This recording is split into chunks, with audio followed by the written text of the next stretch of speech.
Sambil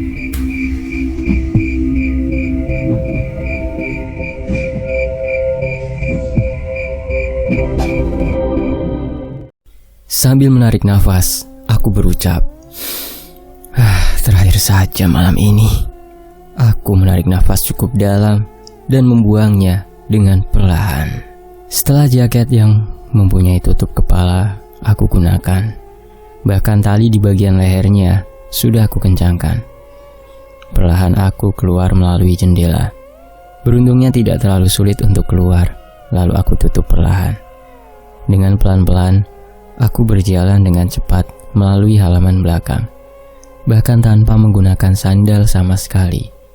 Setelah memastikan di jendela dapur tidak ada yang memperhatikan aku, langkah kakiku segera dipercepat.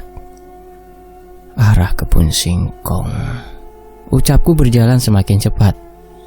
Tidak berselang lama dengan hati-hati di bawah gelapnya malam ini. Beruntungnya masih ada cahaya bulan yang menerangi, sehingga senter dari korek ataupun handphone belum aku gunakan. Aku berjalan sangat hati-hati, walaupun sudah beberapa kali aku menginjak beberapa tanaman yang membuatku sakit akibat akar-akarnya. Aman, ucapku dengan santainya mengeluarkan rokok terlebih dahulu dan melanjutkan kembali dengan rokok yang sudah menyala terjepit di antara jariku. Tidak berselang lama, aku sudah berada di hamparan kebun singkong. Tinggal menanjak sedikit, barulah aku sampai di jalanan utama menuju ujung kampung dari arah yang lain, menuju rumah Ni Itoh. Nafasku sudah terasa ngos-ngosan, apalagi keringat sudah terasa basah di badanku. Padahal malam ini anginnya sama dengan malam kemarin, walaupun tidak terlalu kencang. Kakiku sudah melangkah di atas tanah yang biasanya Barja gunakan dengan sepeda motornya. Perasaanku yang awalnya tenang kini kembali cemas. Detak jantungku semakin berdetak kencang. Masuk ke arah hutan sana jika ada motor, ucapku dalam hati, memikirkan sebuah cara agar tidak diketahui oleh orang lain. Walaupun yakin kakiku akan menginjak jalan yang mungkin tidak pernah dilalui orang, bahkan sama sekali aku belum menyalakan senter dari lampu maupun handphone, karena cahaya bulan membantu penerangan dalam gelapnya jalanan yang aku lalui. Harusnya tidak sia-sia kedatanganku ke rumah Ni Itoh. Penasaran perempuan tadi, karena tidak akan beda jauh dengan yang dilakukan Nita, ucapku. Setelah keringat semakin terasa bercucuran, barulah aku melihat cahaya dari lampu berwarna kuning, pertanda aku akan sampai di ujung kampung. Segera aku masuk ke dalam hutan dan tidak berada lagi di atas jalanan tanah mereka. Langkahku semakin pelan, karena berhati-hati, apalagi cahaya bulan terhalang rimbunya di daunan pohon-pohon ini. Bahkan rokok baru saja aku matikan, tanpa meninggalkan baranya yang masih menyala. Sebuah rumah panggung sudah terlihat semakin jelas, bahkan berukuran tidak terlalu besar. Aku melihatnya tepat di bagian samping depan. Di balik pohon, aku langsung berjongkok. Bahkan aku kaget, sudah ada 3 orang lelaki yang sedang berdiam di depan rumah panggung itu. Benar ini rumahnya, ucapku dalam hati, merasakan sebuah ketegangan yang sebelumnya tidak pernah aku alami. Tidak lama terdengar suara motor dengan sorotan lampu kuningnya, membuatku sedikit menurunkan badan, karena tidak ingin keberadaanku terlihat dari arah rumah. Aku cukup kaget ketika melihat di antara celah dedaunan, Barja turun dari motornya, diikuti oleh Pak Ageng yang berjalan ke arah belakang rumah panggung itu. Benar saja, ucapku dalam hati, melihat jelas dengan 2 bola mataku. Barja dan Pak Ageng seperti sedang berbicara sangat serius, membuatku harus bergeser ke arah kanan hutan untuk melihat ke arah belakang rumah panggung. Dengan sangat perlahan, langkah kakiku bergerak. Namun anehnya, tiba-tiba aku mendengar langkah yang sama di belakangku, membuat kecemasanku menjadi ketakutan. Kalau ketahuan bisa celaka ini, ucapku dalam hati sambil melihat ke belakang. Anehnya tidak ada siapapun kecuali aku, padahal barusan jelas ada suara langkah lain. Perlahan, aku sudah satu jajar dengan bagian belakang rumah panggung. Pak Ageng sudah berdiri di depan pintu. Aku langsung kaget ketika melihat sudah ada galian lubang tidak terlalu dalam di belakang rumah panggung. Apalagi pencahayaannya hanya menggunakan obor saja. Tiba-tiba terdengar jelas suara teriakan perempuan yang membuatku langsung kaget. Beberapa kali berulang-ulang, Pak Ageng hanya menundukkan kepalanya saja. Jangan-jangan, ucapku perlahan dengan detak jantung yang semakin kencang. Teringat perempuan sore tadi yang dibonceng Barja. Lagi-lagi aku mendengar suara langkah di belakangku yang semakin mendekat. Bahkan aku yang ketakutan langsung membalikkan badan. Lagi-lagi tidak ada siapapun. Terlihat Pak Ageng sudah bersujud di atas tanah merah. Membuat sangkaanku dibenarkan oleh kenyataan yang sedang aku saksikan sekarang. Akibat kotornya baju dan celana Pak Ageng. Tidak lama pintu belakang rumah panggung terbuka. Keluarlah seorang nenek-nenek dengan rambut terurai panjangnya. Semakin jelas karena terkena cahaya obor. Membawa tampah yang di atasnya sudah banyak sekali darah. Tiba-tiba terasa getar di celanaku. Lalu bunyi dering handphone yang beruntungnya tidak terlalu kencang. Dengan cepat aku melihat pesan yang masuk. Apalagi ternyata aku baru sadar di tempatku berdiam sekarang ada sinyal yang masuk. Gama, ucapku dalam hati sangat kaget. Budi sudah berada satu kampung dengan kamu, Arya. Kamu dalam bahaya. Hati-hati. Hah? Aku cukup kaget dengan isi pesan dari Gama. Apalagi posisiku dalam keadaan seperti ini. Ketika aku melihat kembali ke arah nenek itu, bahkan aku cukup kaget ketika Pak Ageng dan nenek tua sedang melihat ke arahku yang tertutupi dedaunan yang cukup tinggi. Dengan sangat cepat sekali, tiba-tiba mulutku sudah ditutup oleh tangan yang jauh lebih besar. Sangat kuat sekali bungkaman tangan itu yang sekarang berada di bagian hidung juga, membuat nafasku semakin tersendat. Sudah tidak ada lagi pilihan untukku. Bahkan aku baru saja memutarkan badan sekuat tenaga. Yang aku lihat hanya rambut gondrong panjang dan bagian celana yang sobek. Sementara itu di sisi lain, dengan kepala yang masih terasa berat dan sangat sakit, aku terbangun oleh suara pintu kamar yang perlahan terbuka begitu saja. Itu ada Arya di kamar, Pak. Kenapa Bapak yang jadi aneh? Harusnya Ibu yang tanya, sudah 2 kali Bapak pulang dengan pakaian kotor begitu. Terdengar suara bentakan Bu Yani. Tapi Bu, sumpah, barusan dikunci kamar Arya. Basir dan Maela saksinya. Sudah 2 kali coba buka pintu kamarnya sebelum Bapak pulang, saut Kang Basir. Mak juga ikut memastikan benar-benar dikunci, Bu, ucap Maela. Ah, kalian ini sama saja. Kalau terkunci harusnya tidak bisa dibuka. Lihat saja Arya tidur begitu kok. Biasanya juga tidak dikunci kamarnya, jawab Bu Yani membantah semua ucapan Maela dan Kang Basir. Perlahan mataku terbuka. Pertama kali yang aku rasakan, badanku terasa pegal. Namun aku langsung menyadari sudah tidak menggunakan jaket, sementara selimut masih menutupi bagian kaki. Tapi lihat saja jendelanya sudah terbuka, ucap Pak Ageng perlahan sambil menuju ke arah jendela. Malam kemarin saja, waktu subuh, Arya tidur sampai demam itu.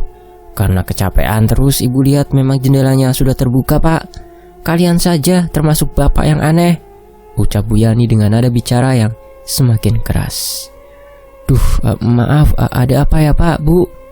Ucapku sambil duduk di atas kasur.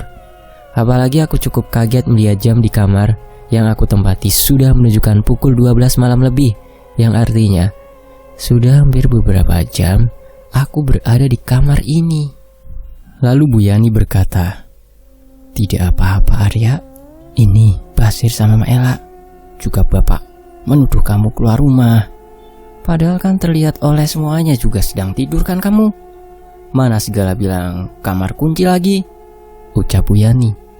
Anehnya langsung melihat ke arah ujung ranjang, yang dari posisiku duduk, aku terlihat ada bekas tanah merah. Aku langsung kaget, namun berusaha lebih tenang. Apalagi aku yakin kedua telapak kaki aku juga masih kotor. Dengan perlahan aku gerakan kaki agar masuk semakin dalam ke selimut. Sudah, bentak Pak Ageng tiba-tiba sambil berjalan keluar kamar begitu saja. Semua orang yang berada di kamar langsung terkaget begitu saja. Termasuk aku oleh bentakan Pak Ageng, apalagi ini baru pertama kali aku mendengarnya. Maela, Kang Basir langsung berjalan keluar begitu saja. Namun aku melihat wajah penuh keanehan yang diperlihatkan oleh Bu Yani. Apalagi terus saja menatap ke arah jendela dan bagian kotor di ujung ranjang. Bu Yani hanya menganggukkan kepala saja sambil melihat ke arahku dengan suatu tatapan mata yang bakalan baru juga pertama aku melihatnya. Aneh, bisa begitu? Gerakan mulut Bu Yani tanpa mengeluarkan suara, lalu berjalan keluar dari kamar sambil menutup pintunya dengan perlahan. Sudah, istirahat lagi saja Arya. Tutup saja jendelanya, nanti malah sakit lagi, ucap Bu Yani. Aku langsung tersadar dengan kejadian sebelumnya di hutan ujung kampung, di dekat rumah Ito, ketika aku sedang mengintipnya. Bahkan dengan secara perlahan, aku mengingat lengkap semua kejadiannya, termasuk dalam keadaan terakhir di sana, ada seseorang yang menutup mulutku dengan cara dibekam. Apalagi ketika melihat keluar jendela, angin masih terasa sama tidak terlalu kencang. Begitu juga dengan gelapnya malam ini, membuatku semakin cemas. Iya, masih terasa sakit, ucapku sambil memegang mulut dan menggunakannya secara perlahan. Segera dengan cepat aku membuka selimut yang menutupi kaki untuk memastikan seharusnya kedua telapak kaki aku masih kotor. Aku sangat kaget, bahkan telapak kaki benar-benar masih kotor. Bekas menginjak tanah dan ranting-ranting di dalam hutan membuat nafasku kembali tidak tenang. Bahkan anehnya ketika aku mengusap pundakku, bekas keringat sudah tidak aku rasakan. Dengan cepat aku berdiri berjalan ke ujung kasur. Tertinggal bekas tanah merah. Semakin aku perhatikan dengan dekat, bekas langkah kaki itu menuju ke arah jendela yang masih terbuka.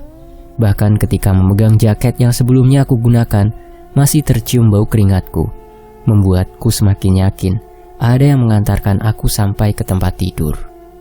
Ya, bukan hanya mengantarkan aku, tapi membuka kunci pintu kamar, sehingga ibu, bapak, Maela, dan Kang Basir bisa masuk, ucapku sambil merasakan keringat kembali hadir begitu saja. Aku langsung berpikir, apakah orang yang pernah Kang Panjul katakan sore tadi yang sudah memperhatikan rumah, yang membawaku pulang, bahkan sampai dalam keadaan tidur? Seperti sudah terencana semua ini, walaupun aneh. Atau mungkin Kang Panjul, ucapku dalam hati. Aku langsung terdiam dalam keadaan setengah berjongkok, karena terdengar kembali suara langkah kaki. Anehnya, berjalan perlahan dari dekat jendela. Namun semakin aku dengarkan langkah kaki itu semakin menjauh. Pasti itu orangnya, ucapku. Langsung berdiri dengan cepat, berjalan ke arah jendela. Tidak mungkin, ucapku sambil menggelengkan kepala, melihat dengan perawakan yang sama dengan orang gila yang pernah berpapasan denganku, menggunakan baju yang sama. Bahkan celananya masih aku ingat. Orang yang membekap mulutku di hutan dekat rumah Ni Ito sedang berjalan membelakangi aku dengan kepala yang tertunduk. Namun aku ingat sekali bentukan rambut gondrongnya itu. Gama, ucapku langsung meraba handphone yang anehnya masih tersimpan di saku celanaku, bahkan dengan rokoknya juga. Sambil melihat orang gila itu berjalan semakin menjauh masuk ke dalam hutan jati, aku melihat handphone, bahkan masih dalam menu pesan yang terakhir Gama kirim kepadaku. Budi sudah berada satu kampung dengan kamu, Arya. Kamu dalam bahaya, hati-hati. Apa mungkin itu Budi yang Gama katakan dalam pesan ini? Tapi bagaimana jika benar itu Budi? Bisa mengetahui tepat kampung ini berada? Tidak masuk akal, ucapku sambil menggelengkan kepala, karena tidak percaya dengan semua kejadian yang menimpaku malam ini. Walaupun aku semakin ingat Pak Ageng yang berada di rumah Ni Ito. Bahkan wadah tampah yang penuh dengan darah, lengkap dengan jeritan perempuan itu, kini semakin tertanam dalam pikiranku. Sementara itu, aku langsung kembali duduk di atas kasur, sambil berpikir, kenapa semuanya bisa seperti ini? Apalagi ketika berada di hutan. Di balik dedaunan itu Ni Ito dan Pak Ageng seperti sudah melihat keberadaanku. Kemudian ada yang membungkam mulutku dan tiba-tiba berada di kamar ini. Gama, Budi, benar sepertinya aku dalam bahaya, ucapku sambil mengingat pesan Gama. Karena tidak mau meninggalkan jejak berupa kotoran tanah di kamar ini, termasuk bekas langkah orang yang membawaku masuk ke dalam kamar, walaupun tidak masuk akal sama sekali, aku bersihkan dengan baju bekas yang belum aku cuci, karena tidak mau membuat masalah dan kecurigaan, terutama pada Pak Ageng, yang perlahan aku mengetahui ada hubungan dengan Ni Itoh di ujung kampung ini, dengan sebuah aborsi. Apalagi Pak Ageng seorang kepala desa di kampung ini. Ini harus mencuci kaki terlebih dahulu, ucapku sambil memastikan semua orang di rumah ini sudah memasuki kamar. Walaupun keberadaan Kang Basir sudah tidak aku ketahui, membuatku harus sangat berhati-hati agar tidak ketahuan. Korek api, ucapku meraba saku celana sambil membuang nafas secara perlahan, lalu mengusap wajahku dengan menggunakan kedua tangan. Karena sama sekali tidak aku temukan keberadaan korek api di saku celanaku, membuatku yakin terjatuh di hutan. Bahkan pikiranku sendiri sudah ketakutan karena alasan tidak jelas. Setelah dirasa semuanya aman, perlahan aku membuka pintu dan berjalan dengan cepat ke arah kamar mandi dengan membawa baju kotor bekas mengelap lantai kamar. Walaupun aku cukup kaget mendengar pintu kamar Bu Yani terbuka sangat kencang. Ucapku semakin cemas. Pak Ageng sudah berdiri tepat di dekat meja makan yang sejajar dengan kamarku. Masih mengenakan pakaian kotornya yang aku ingat sebelumnya, sudah bersujud di belakang rumah Ni Itoh dengan keringat yang mengalir membasahi wajah Pak Ageng. Juga rambut pendeknya yang terlihat berantakan, sama halnya dengan wajah Pak Ageng. "Pak," ucapku, karena tidak mau ketahuan aku baru saja mencuci kaki yang kotor. Lain kali, jangan meninggalkan korek api di hutan. Ini korek yang sama. Saya ingat membelikannya untuk kamu, Arya, bareng dengan rokok. Ucap Pak Ageng menatap tajam ke arahku, sambil tangannya memberikan korek api yang memang sebelumnya sudah aku bawa. Sepertinya bukan korek Arya, Pak. Hanya sama saja, jawabku sambil menerima korek api. Mungkin, tapi tidak semua orang pergi ke hutan malam-malam membawa korek api, jawab Pak Ageng sambil tersenyum. Anehnya Pak Ageng tidak berbicara lagi kepadaku, langsung berjalan kembali ke ruangan tengah.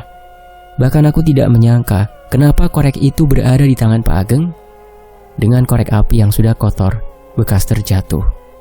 Berarti benar, sebelumnya aku sudah diketahui oleh Pak Ageng dan Ni Itoh ketika bersembunyi, ucapku perlahan sambil berjalan ke kamar. Membuat perasaanku semakin cemas dan berpikir bahwa akan sesuatu yang buruk akan menimpa. Apalagi aku langsung teringat ucapan Kang Panjul bahwa Ni Itoh bukan sembarang orang. Dari semalam tidurku sudah tidak nyenyak.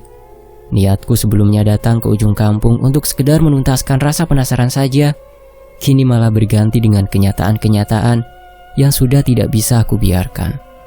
Apalagi benar adanya bahwa Pak Ageng bukan sekedar mengetahui Ni Itoh bagian dari warganya saja. Akan tetapi, ada hal lain setelah aku melihatnya dengan kedua bola mataku sendiri. Tapi, apa kaitannya? Sekedar izin aborsi saja?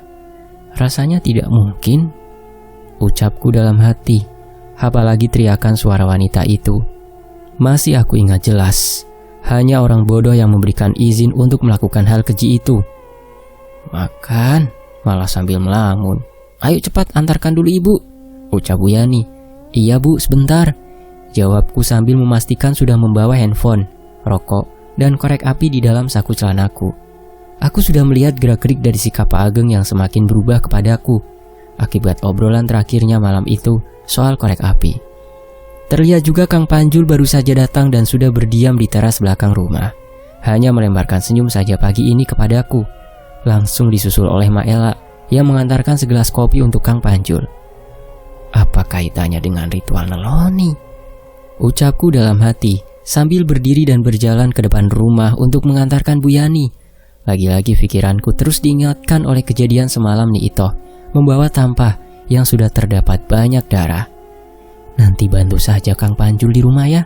Arya pulang lagi saja, ucap Bu Yani. Dalam perjalanan mengantar Bu Yani ke desa untuk yang kesekian kalinya, tidak jarang kebiasaan Bu Yani menyapa warga kampung yang berpapasan terus dilakukannya. Membuatku juga hanya melempar senyum yang dibalas dengan senyum warga. Gimana? Betah sudah kan beberapa hari di kampung ini, Arya? Tanya Bu Yani tiba-tiba. Apalagi tidak akan lama lagi sudah akan sampai di halaman desa. Betah Bu, alhamdulillah. Adanya Kang Panjul jadi ada kegiatan tidak bosan, jawabku. Bapak sama Ibu gimana? Sudah ada perkembangan usaha materialnya itu? Ucap Bu Yani. Belum Bu, untuk saat ini. Aku langsung kaget karena melihat Barja, Pak Ageng dan Kang Basir sedang berbicara di depan desa. Ketika melihatku dari kejauhan, mereka bertiga masuk begitu saja. Saran Ibu, jangan urusin hal lain. Apalagi hal-hal aneh di kampung ini. Fokus saja di sini cari cara atau apapun juga buat membantu orang tua kamu, ucap Bu Yani. Ketika baru saja motor berhenti di halaman desa, aku langsung terdiam dengan ucapan beliau, seperti mengarah pada sesuatu hal yang mungkin Bu Yani ketahui juga. Bu Yani pergi begitu saja, sementara aku langsung memarkirkan motor untuk kembali ke rumah, membantu Kang Panjul. Hari ini ada benarnya ucapan Bu Yani. Ucapku mengingat kembali tujuanku datang ke kampung ini. Sepanjang jalan menuju rumah, aku dibuat bimbang dengan pikiranku sendiri. Di satu sisi semuanya yang ingin aku ketahui terbuka begitu saja, termasuk kejadian aneh semalam. Walaupun jelas, aku melihat kelakuan sebenarnya Pak Ageng. Namun di sisi lain, orang tuaku juga harus aku pikirkan. Gama, iya, aku harus ke ujung kampung sekarang juga, ucapku. Tidak langsung membelokkan motor ke arah rumah, melainkan ke arah jalan menuju ujung kampung. Sebuah tempat pertama kali aku memulai rasa penasaran ini untuk telepon Ibu dan Gama. Tidak berselang lama, aku sudah tiba di ujung kampung dengan melihat beberapa orang dari kejauhan sedang sibuk di sawah. Apalagi matahari perlahan mulai meninggi. Setelah rokok aku bakar, dengan cepat aku mencari kontak Ibu terlebih dahulu dan sudah berdiri di posisi yang sama ketika sore itu agar mendapatkan sinyal. Beruntungnya karena sinyal stabil membuat panggilanku pada Ibu langsung diterimanya. Halo Bu. Arya, ya Allah, Ibu cemas sekali nak. Baik-baik saja kan? Semalam Ibu mimpi buruk soal kamu, ucap Ibu dengan suaranya seperti akan menangis. Masa Arya baru telepon udah begitu sih Bu? Baik-baik saja. Gimana kabar Kak Yuni dan Bapak? Tanyaku sambil mempersiapkan pertanyaan yang ingin aku tanyakan langsung kepada Ibu. Baik Arya. Bapak malam ini mau pergi meninggalkan Ibu sementara di sini sama Kak Yuni. Mau ikhtiar, mencari cara agar bisa menutupi dulu ke bank. Soalnya rumah dan material kayu sudah dalam proses penyitaan, jawab Ibu. Semoga pulsaku aman. Perasaan kemarin masih banyak, ucapku dalam hati. Lah Bu, mau pergi kemana? Tanyaku penasaran, sambil terus-menerus menghisap rokok. Semenjak kedatangan ke rumah kakakmu ini, sikap Bapak berubah lebih dingin dan jarang bicara Arya. Malah ketika membahas kamu di kampung Kang Ageng, Bapak tidak pernah menanggapinya. Bilangnya mau menemui temannya, tapi tidak bilang siapa-siapanya, ucap Ibu. Dari suaranya jelas tergambar sebuah kecemasan.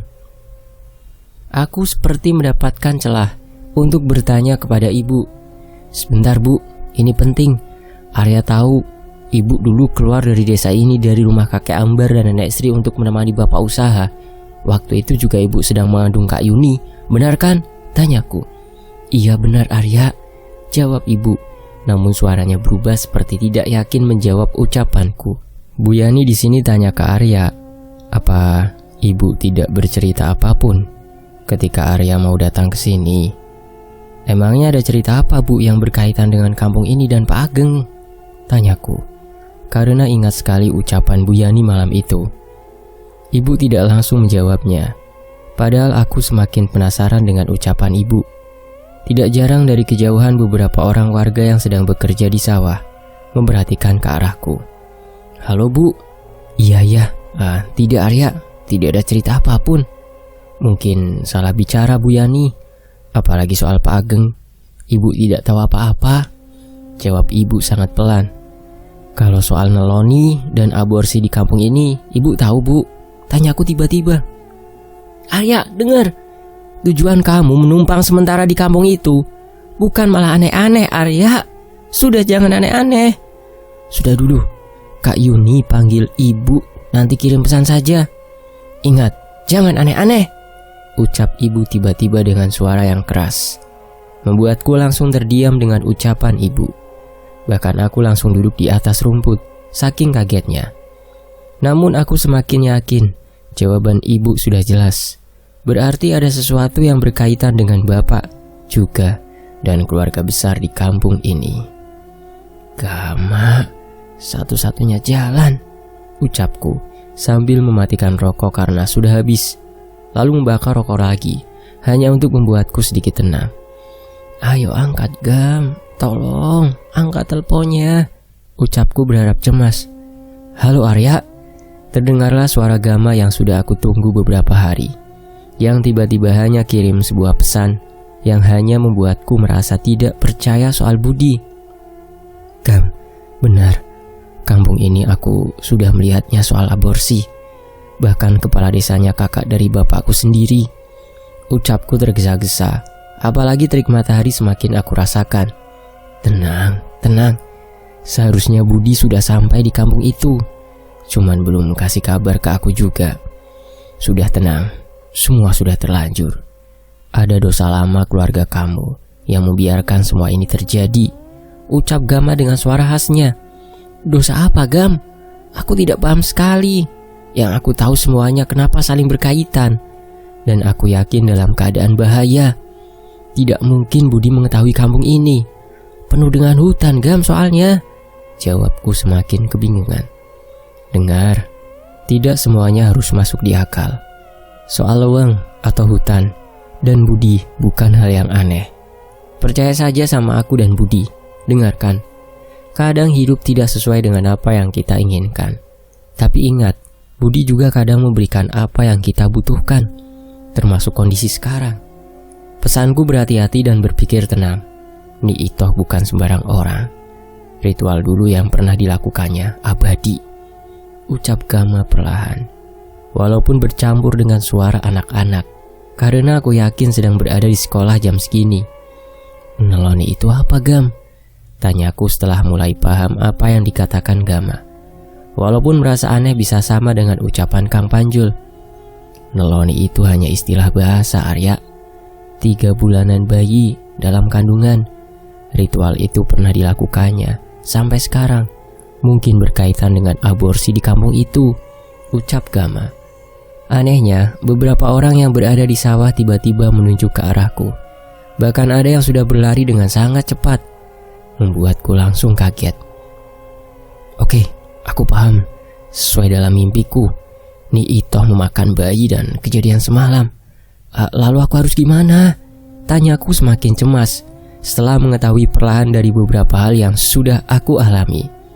Tiba-tiba telepon Gama terputus begitu saja, dan aku yakin pulsa handphoneku habis. Membuatku sangat kesal sekali. Apalagi beberapa warga yang berlari ternyata benar ke arahku. Aneh, ucapku sambil berdiri dan membalikkan badan.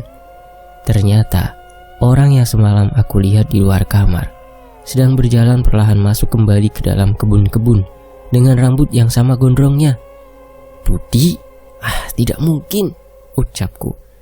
Kang, emang barusan tidak sadar di belakang ada orang gila, ucap salah satu warga sambil mengatur nafasnya yang ngos-ngosan. Aneh, orang gila itu kalau sudah masuk kebun atau hutan sulit dicarinya. Makin curiga sedang mengintai sesuatu. Salah satu warga ikut menambahkan keanehannya.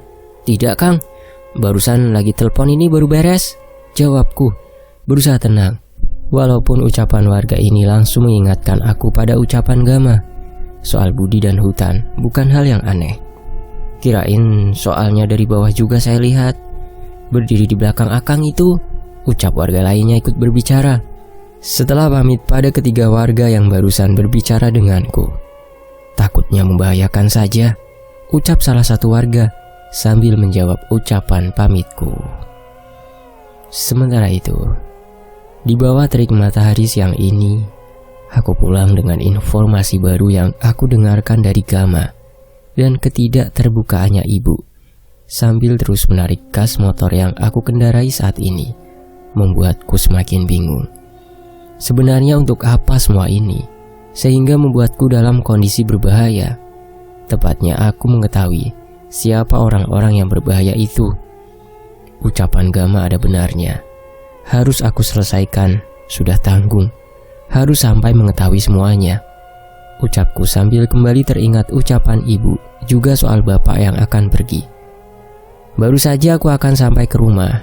Dari kejauhan sudah berjalan dari belakang rumah seorang lelaki yang baru pertama aku melihatnya bersama Kang Panjul sedang berjalan ke ujung halaman belakang. Tepatnya ada jalan menuju kebun. Siapa lagi? Ucapku. Semakin dekat aku melihat lelaki itu, semakin jelas dan yakin bahwa lelaki itu pernah aku lihat berada di depan rumah panggung Ni Ito. Membuatku semakin kebingungan. Apalagi ucapan Gama di telepon berusaha aku ingat. Jangan sampai Kang Panjul hanya berwajah dua di depanku saja, ucapku. Langsung berjalan ke arah Kang Panjul dengan kesal. Bahkan tidak masuk ke dalam rumah, berjalan melalui samping rumah. Langkahku tiba-tiba berubah menjadi perlahan. Sambil berpikir, jika aku langsung menegur Kang Panjul soal laki itu yang pernah aku lihat kemarin malam, Kang Panjul akan mengetahui aku sudah datang ke ujung kampung ke rumah Ni Ito. Berpikir tenang, ucapku kembali teringat ucapan Gama. Malah telat lagi, habis dari mana? Ucap Kang Panjul sambil berjongkok merapikan tanaman.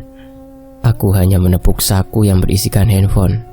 Sudah ada kabar dari bapak atau ibu? Tanya Kang Panjul. Barusan nyari sinyal Kang, sudah telepon kok. Barusan siapa? Tanyaku sambil berjongkok di dekat Kang Panjul. Kang Panjul langsung melepaskan tanaman di tangannya yang padahal aku lihat akan segera ditancapkan ke tanah, lalu memperhatikan sekitar. Agis, anak buah Barja. Ingat kemarin siang Akang bilang mau cari informasi? Bisa melalui Agis. Keluarganya berhutang budi kepada Akang, sama halnya Akang pada Bugina, ibu kamu Arya. Jawab Kang Panjul dengan suara pelan dan tatapan seriusnya. Aku langsung terdiam, bahkan hanya mengikuti langkah Kang Panjul menuju teras belakang. Untung barusan tidak aku yang memulai cerita sudah melihat laki-laki itu yang bernama Agis, ucapku dalam hati. Agis bisa dipercaya oleh Akang.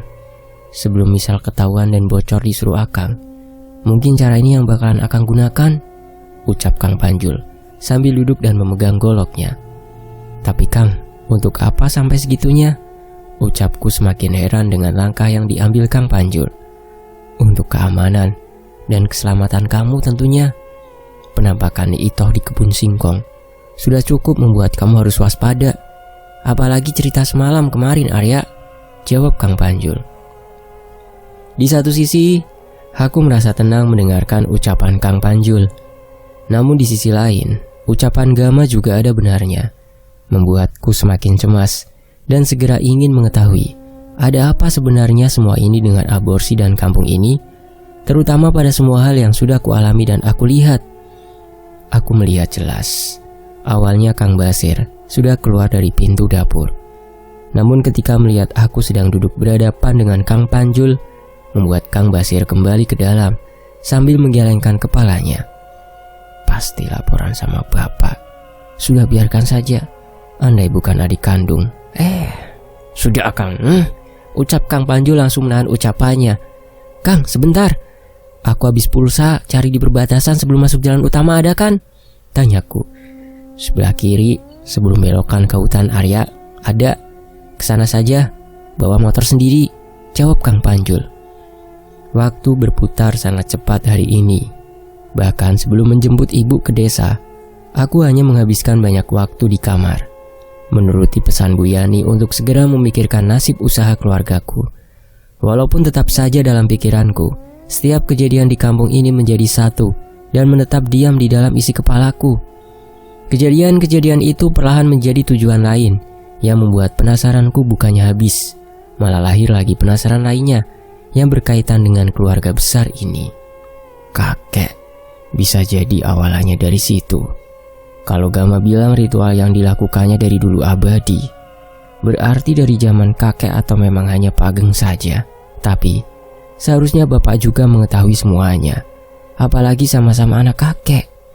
Ucapku dalam hati sambil makan malam bersama Pak Ageng, Ibu Yani, Maela, dan Kang Basir. Sementara itu, setelah di meja makan tidak ada obrolan sama sekali. Setiap kali aku memperhatikan wajah Pak Ageng, malah ketakutan yang sekarang aku rasakan. Tetap saja gambaran raut wajah Pak Ageng ketika berhadapan dengan Nyi Itoh yang aku ingat. Bahkan suasana hening saja di meja makan yang aku rasakan. Apalagi raut wajah dan sikap Bu Yani sepertinya masih ada masalah dengan Pak Ageng yang belum beres terkait kejadian semalam. Malam ini tidak keluar lagi, Pak. Terus pulang-pulang rusuh ke kamar Arya lagi. Pakaian kotor karena sering terjatuh, ucap Bu Yani seperti melepaskan kekesalannya di meja makan. Aku, Maela, dan Kang Basir langsung kaget dengan ucapan ibu. Bu, ini kan meja makan, bentak Pak Ageng. Ya itu ada orangnya, tanyakan saja langsung. Jangan apa-apa Arya yang disalahin dengan keanehan Bapak lakukan, jawab Bu Yani kembali membentak. Sudah, bentak Pak Ageng sambil menggebrak meja makan sekuat tenaganya, membuat piring-piring makanan di atas meja sampai terangkat.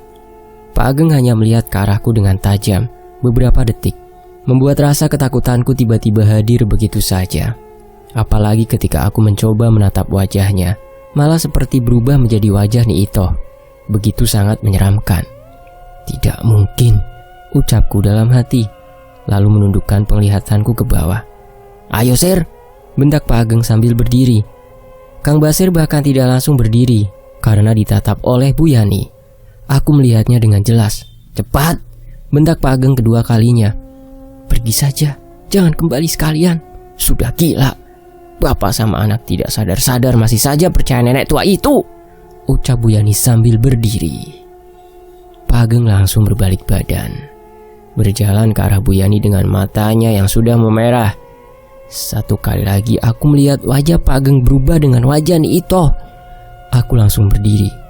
Begitu juga dengan Maela melihat gerakan Pak Ageng yang mendekati Bu Yani dengan penuh amarah. Sementara Kang Basir masih mematung terdiam. Baru saja tangan Pak Ageng terangkat akan menampar Bu Yani, aku langsung berjalan ke arah depan Bu Yani yang sudah menundukkan kepalanya. Pak, bentakku sangat keras, membuat Kang Basir langsung bergerak ke arah Pak Ageng. Kalau ada urusan dengan saya, selesaikan dengan saya, Pak, ucapku menatap mata Pak Ageng. Pak Ageng langsung menurunkan tangannya, berjalan setelah menepuk pundak Kang Basir. Ketika sudah keluar, barulah suara pintu ditutup sangat kencang oleh Pak Ageng, membuat air mata Bu Yani sudah mengalir membasahi pipi. Sudah Bu, masuk kamar, ayo Ma antar, sahut Maela. Saya bisa sendiri, jawab Bu Yani bahkan menepis tangan Maela. Maela hanya menggelengkan kepalanya ke arahku. Kecemasan dari raut wajahnya tidak tahu kenapa malam ini memberikan arti lebih untuk aku. Ketika melihat ke arah dapur karena akan berjalan menuju kamar, aku melihat orang yang baru saja berjalan menjauh dari dapur. Siapa? Ucapku dalam hati.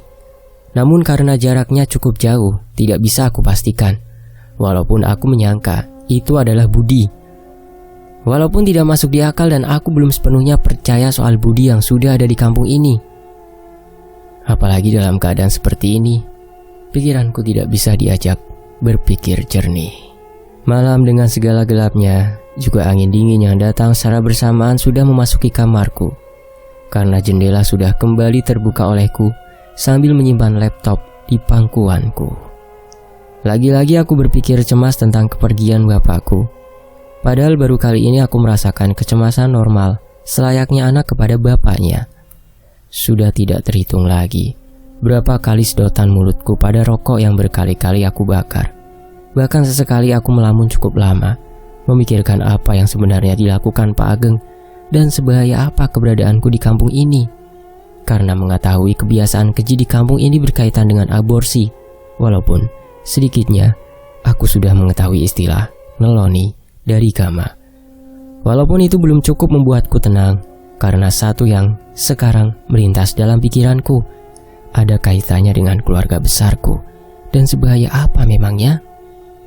Setelah jendela dan laptop aku tutup karena untuk sekian kalinya, aku sudah tidak bisa menyalahkan pikiranku sendiri, tidak menemukan solusi untuk kebangkitan usaha keluargaku sendiri, karena memang yang sedang aku pikirkan hanya tentang kampung ini. Padahal selama hidupku baru pertama kali menginjaknya. Atap kamar seolah menjadi layar, mengulang semua runtutan kejadian. Sesekali aku merasakan ketakutan dan bertanya, kenapa hidup benar-benar membawaku pada keadaan seperti ini, sambil terus memejamkan mata. Tiba-tiba terdengar olehku suara Kang Basir dari arah dapur, membuat mataku perlahan terbangun ketika melihat jam pukul 2 dini hari. "Pak, kalau bisa jangan sampai seperti ini." Tidak akan ada bedanya, Sir, sama saja. Aku sudah berusaha menyelamatkan atas kesalahannya. Ini malah berbalik melunjak. Setelah hanya menggulingkan badan dan menyamping ke arah dapur, aku mendengar suara Pak Ageng. Membuatku langsung ketakutan karena mendengar suara asahan batu bergesekan dengan besi. Pak Ageng, apalagi yang akan dilakukannya? Ucapku semakin cemas. Apalagi suara asahan batu dan besi itu semakin aku dengar jelas, walaupun belum terlalu sadar benar keadaanku. "Pak, ini serius, Pak," ucap Kang Basir. "Keluar dan tidaknya dari kampung ini, nyawanya sudah tidak akan terselamatkan," jawab Pak Ageng. Pisau. Apa yang dimaksud oleh Pak Ageng adalah nyawaku? Ucapku dalam hati. Benar-benar merasakan ketakutan. Baru sadar bahwa itu sebuah pisau yang sedang diasah oleh Pak Ageng. "Sudah minggir," bentak Pak Ageng terdengar jelas olehku. Suara Kang Basir tidak lagi aku dengarkan. Sementara aku semakin bingung dalam kondisi seperti ini. Jika benar pisau itu untukku, aku sudah tidak bisa bergerak lagi. Sekedar untuk mengunci pintu sekalipun sudah telat. Langkah kaki semakin mendekat ke arah kamar yang aku tempati, membuatku semakin ketakutan. Apalagi ucapan Pak Ageng sudah bilang, "Nyawa?" Semakin dekat ke arah pintu, bahkan gagang pintu sudah bergerak ditekan ke bawah. Benar, pisau itu untukku. Sebahaya ini ternyata kehadiranku, ucapku dalam hati sambil menggeser mundur posisi tidurku dan tatapanku sudah lurus ke arah pintu kamar. Kreket. Aku kira pintu kamarku yang akan segera terbuka, melainkan pintu depan kamarku, yaitu pintu kamarnya Maela. "Sudah gila, Ageng, lihat saya, masukkan ke dalam serangka." Tiba-tiba suara Maela yang membentak Pak Ageng aku dengar langsung. Gagang pintu kamar yang sebelumnya sudah berada di bawah kini perlahan naik dengan sendirinya. Mungkin dari luar Pak Ageng melepaskannya secara perlahan. "Mak," jawab Pak Ageng, "biarkan saja sudah. Itu sudah urusan dengan suatu sumpah di kampung ini. Lagian mak pikir Arya belum mengetahui semua itu," ucap Maela. "Sudah melihatnya, Mak. Walaupun belum mengetahui semuanya. Ni Ito yang sudah bicara sama saya," jawab Pak Ageng. Tidak terasa, keringat sudah membasahi seluruh badanku secara perlahan. Tentunya ucapan Maela menambah hal baru yang harus segera aku ketahui tentang sumpah kampung ini. Ketika langkah kaki Pak Ageng menjauh begitu saja, diikuti oleh Kang Basir dan Maela, membuatku sedikit tenang. Walaupun hal itu menjadi pertanda untuk aku. Baru saja aku mengatur nafas untuk kembali tenang. Anehnya dengan secara tiba-tiba, 2 jendela kamar terbuka begitu saja. Bahkan aku melihat terbuka secara perlahan, tanpa ada tangan dan angin kencang yang mendorongnya. Barulah kedua tangan yang terlihat kulit tuanya, dengan kuku di jari tangannya, sangat panjang, terlihat keluar begitu saja. Diiringi oleh suara mulut seperti sedang menyanyi tanpa lirik. Terdengar jelas olehku suara nenek tua. Bahkan aku langsung bangun dari tidurku, menempelkan badanku di tembok kamar, karena melihat tangan yang terus bergerak naik di jendela. "Di sini Arya, di sini!" Tiba-tiba sudah duduk di sebelahku dengan rambut panjang berwarna putih terurai kusut hampir menutupi setengah wajahnya. Membuatku ingat pertama kali melihat Ni Ito di belakang rumahnya. "Ni Ito?" ucapku kaget dengan nafas yang sudah tidak teratur lagi. Tangan Ni Ito bergerak cepat, sudah berada di leherku. Cengkramannya bahkan sangat kuat untuk ukuran seorang nenek, apalagi menggunakan satu tangan. Anehnya tangannya berada di jendela sudah hilang begitu saja. "Sudah saya ingatkan, jangan mengganggu. Darahmu segar, apalagi keturunan kakek kamu, ucap Niito dengan tenaga yang sangat kuat. Bahkan langsung mengarahkan kepalaku ke samping agar menatapnya, padahal sekuat tenaga sudah aku tahan. Lepaskan, ucapku tersendak-sendak karena kuku tangannya Niito yang sedang berada di leherku perlahan akan menancap. Memang anaknya Akbar. Bagus akhirnya berurusan dengan keturunannya, ucap Niito yang sudah dekat sekali dengan wajahku. Mulutnya bergerak perlahan seperti sedang mengunyah sesuatu. Ketika perlahan mulut Niito terbuka, aku melihat untuk kedua kalinya sama persis yang ada di dalam mimpiku ketika pertama kali melihat wajah Nita yang berubah menjadi wajah Niito. Darah menetes begitu saja ke baju yang sedang aku kenakan. Sambil terus kuat tenaga tanganku berada di tangan Niito agar melepaskannya dan tidak mencekek leherku semakin kuat. Apalagi terasa semakin menancap bagian kukunya. Yang kamu lihat adalah pertanda. Cuy. Tiba-tiba Niito memuntahkan semua isi dalam mulutnya. Sudah antara daging, ludah dan darah ke atas bajuku. Sementara aku sudah tidak kuat lagi menahan cengkraman tangan Niito yang semakin kuat. Bahkan nafasku semakin sesak. Tiba-tiba terdengar olehku suara deheman sangat berat dari arah luar jendela. Namun nafasku semakin habis. Dengan kepala dan leher semakin sakit aku rasakan. Bahkan tidak bisa bergerak sama sekali. Sialan, dia lagi. Siapa dia sebenarnya? Ucap Niito.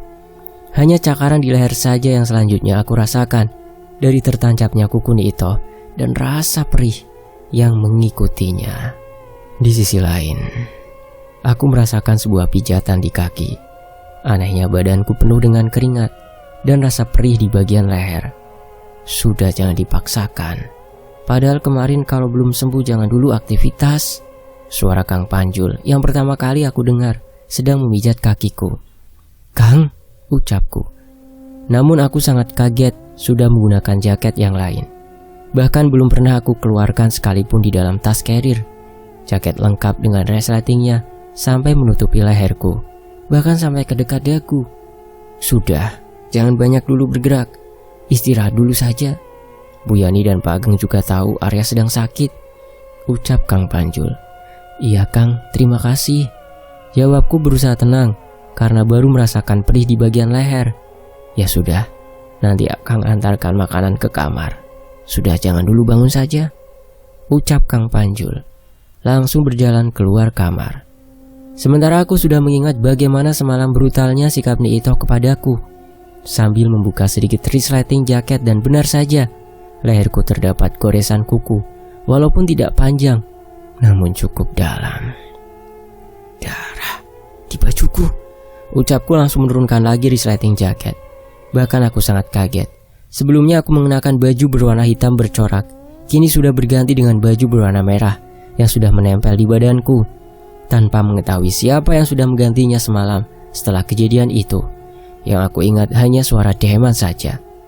Budi, ucapku semakin tidak percaya dengan keberadaannya di kampung ini.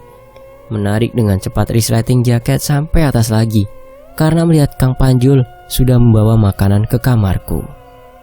Sementara itu, bahkan sampai siang hari dan matahari benar-benar tinggi, badanku barulah terasa normal kembali.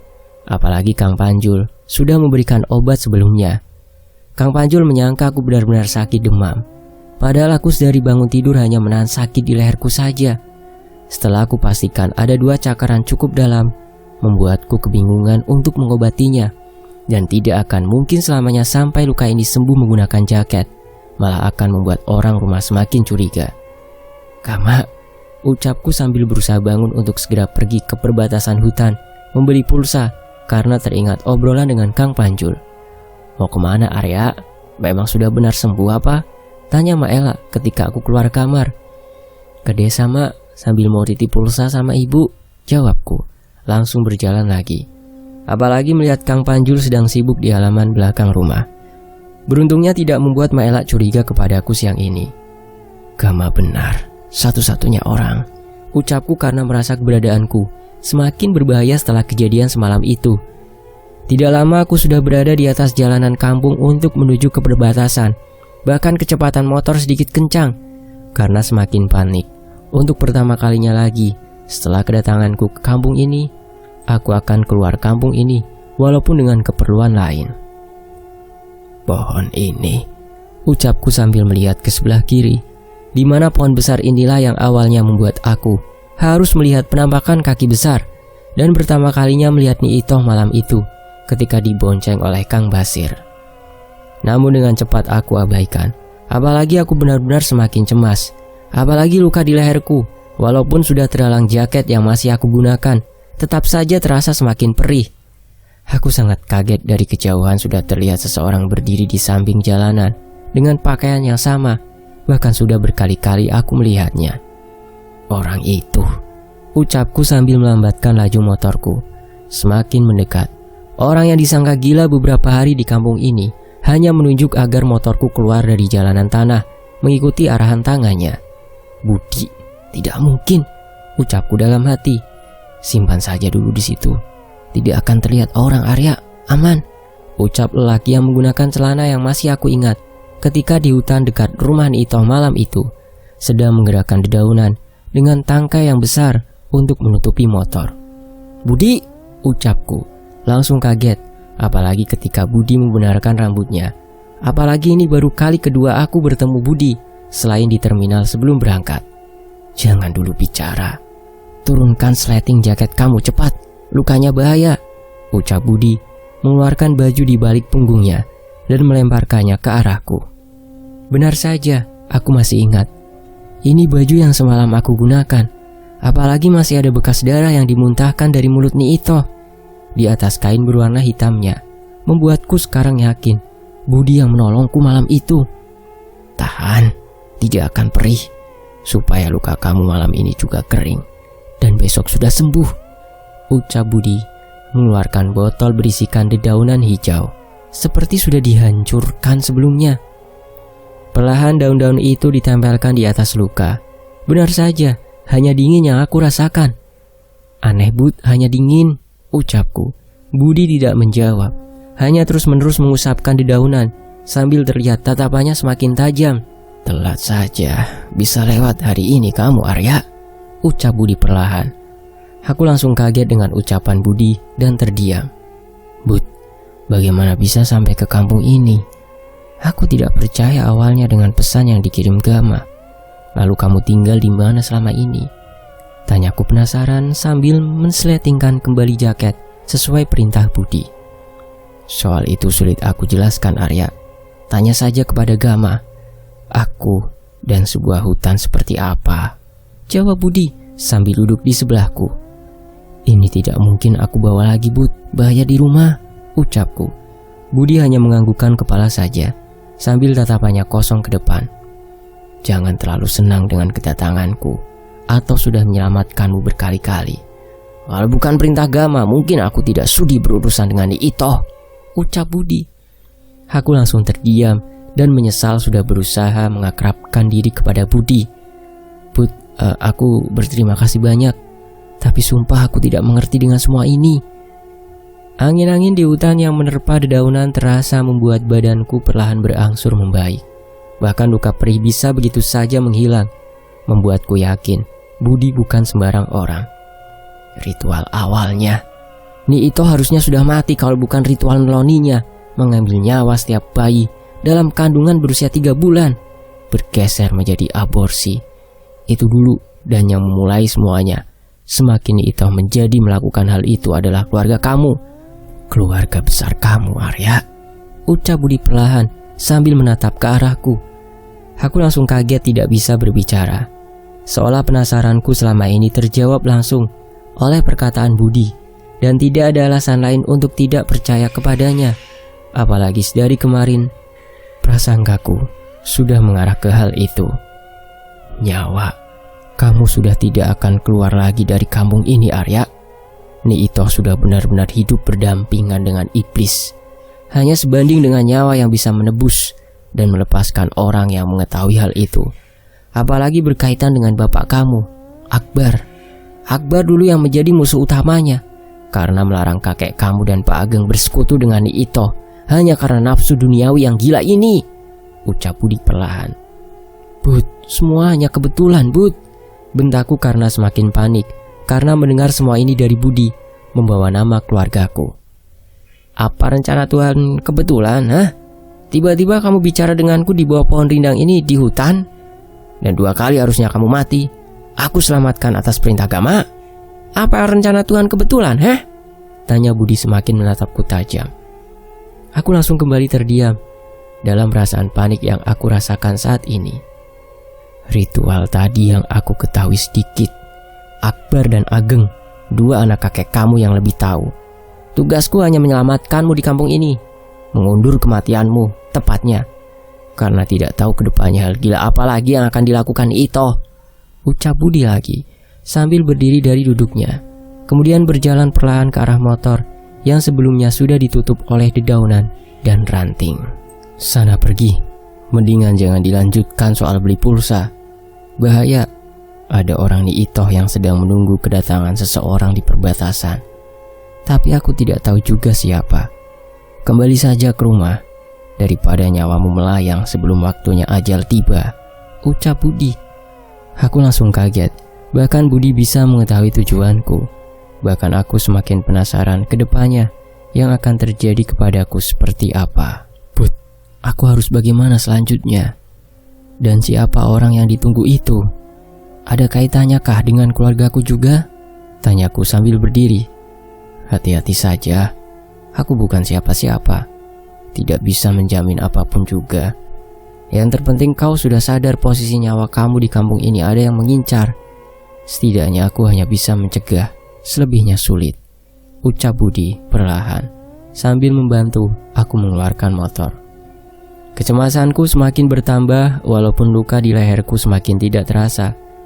Namun aku semakin merasakan ketakutan dengan keadaan semua ini.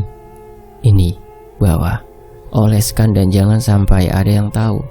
Lalu ini simpan dan bawa setiap kamu kemanapun di kampung ini, ucap Budi sambil memberikan botol kecil berisikan daun dan kain putih. Ini isinya apa, Bud, di kain ini? Tanyaku. Berjaga-jaga saja.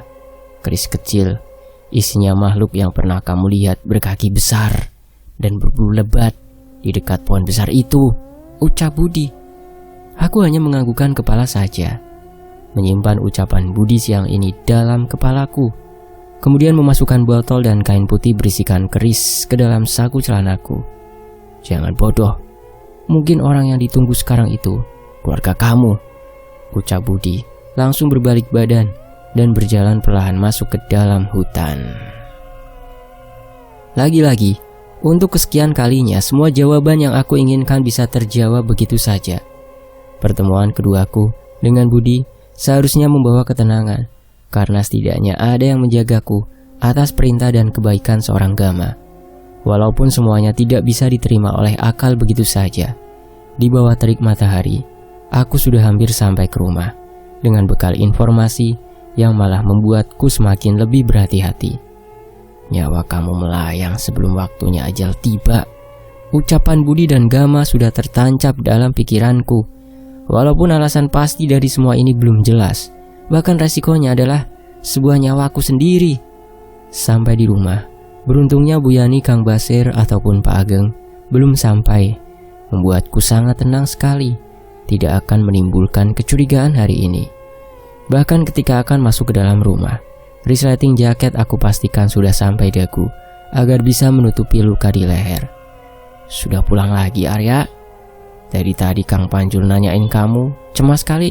Tuh di belakang lagi duduk, ucap Maela. Anehnya langsung duduk mundur ketika aku berjalan melewati Maela. Apa? Karena benda di dalam saku celanaku pemberian Budi? Keris? Ucapku dalam hati. Langsung merasakan keanehannya. Padahal biasanya Maela tidak seperti barusan. Sini, ucap mulut Kang Panjul yang bergerak tanpa mengeluarkan suara, dan tangannya melambai ke arahku berkali-kali. Sepertinya ada hal penting ini, ucapku. Duh, Akang cari dari tadi. Gimana? Sudah ada pulsa? Tanya Kang Panjul. Sudah Kang, titip ke ibu. Jawabku berbohong. Agis, anak buah Barja yang kemarin bareng Akang. Barusan di sana bicara sama Akang. Ini penting, ucap Kang Panjul sambil menunjuk satu-satunya jalan yang biasa digunakan menuju arah kebun. Lalu Kang? Tanyaku semakin penasaran. Padahal baru saja aku bicara dengan Budis tegang itu. Kali ini secara bertubi-tubi bergantian dengan Kang Panjul. Kang Panjul melihat ke arah dapur. Setelah memastikan semuanya aman, barulah Kang Panjul membakar rokoknya. Semalam Pak Ageng datang ke rumah Ito. Mungkin kamu pertama tahu hal ini, tapi sudahlah. Memang sudah waktunya kamu tahu juga, ucap Kang Panjul. Padahal kenyataannya aku melihatnya sendiri dengan kedua bola mataku malam itu. Lalu, Agis bilang apa, Kang? Bersambung. Apa yang akan dikatakan oleh anak buah si Barja? Nantikan dan cari tahu hanya di Fakta Sejarah. Terima kasih teman-teman sudah menyimak sejauh ini di Fakta Sejarah. Dan terima kasih juga untuk penulisnya, Mas Teguh Falufi, QWERTY Pink. Saya pamit, wassalamualaikum warahmatullahi wabarakatuh. Alhamdulillah.